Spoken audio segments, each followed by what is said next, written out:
Hi guys, good morning. Dito tayo ngayon na stockpile muna natin to guys na ano yan. Sobra yung linagay dito na sa base.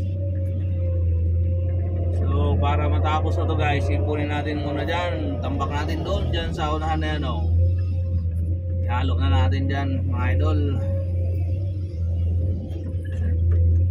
Para maliit-liit yung espasyo ay lumapad yung espasyo, maisa na natin para pag dumating yung dump truck karga na natin mga idol, kasi malayo yung pa natin takutan kung itutulak lang ng bulldozer.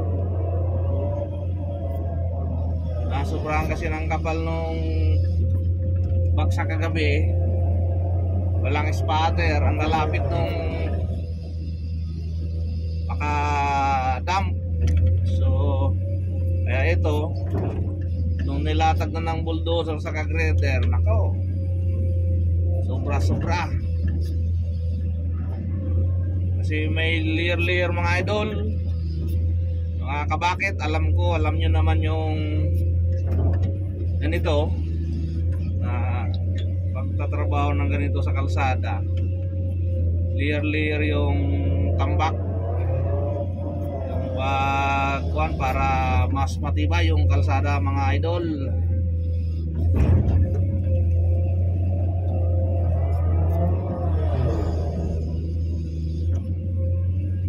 Kaya tayo hindi na natin linilinis masyado yung garan kasi bulldozer hindi naman yan, bala na yung bulldozer. Veteran smooth naman yung kasama natin mga idol. Kaya mabilisan lang na stockpile to. Sabi nga ng mga matanda, trabahuin mo na lang trabahuin para pag nagpahinga ka, dire-diretso din. Diba mga idol? Pero hindi pa tayo matanda mga idol ha. 19 years old pa lang tayo mga idol. Sa maniniwala, thank you. Sa hindi maniniwala, sorry.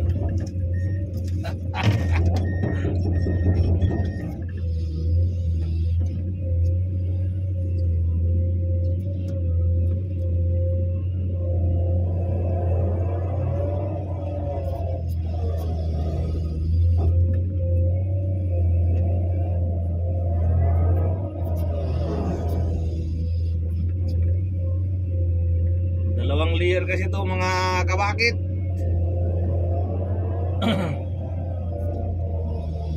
Dalawang layer, tigba 20 ata mga kabakit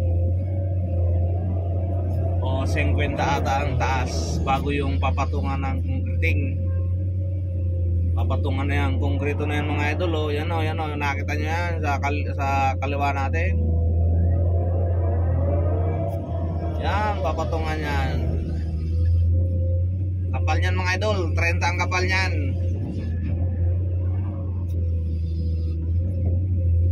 Konkreto na yan.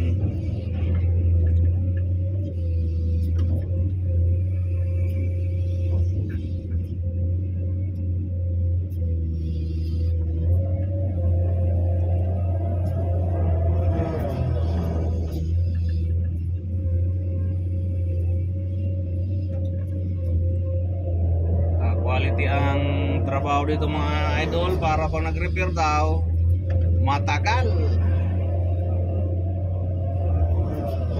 Sariling project kasi mga idol, sariling negosyo, sariling project, sarili ang kontraktor, kaya quality. Hira lang tayo maka-experience ng ganito mga idol.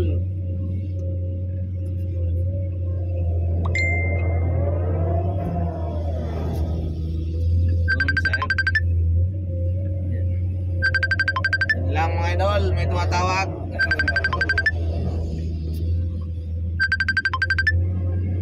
So hanggang dito na lang mga idol. Yan po ang update natin ngayon sa araw na ito. Thank you very much mga idol. Doon sa mga new followers ko mga idol, maraming salamat. At doon sa mga kuha naman mga idol, sa mga kaibigan natin dyan. Maraming salamat sa mga suporta, mga kabakit, mga idol.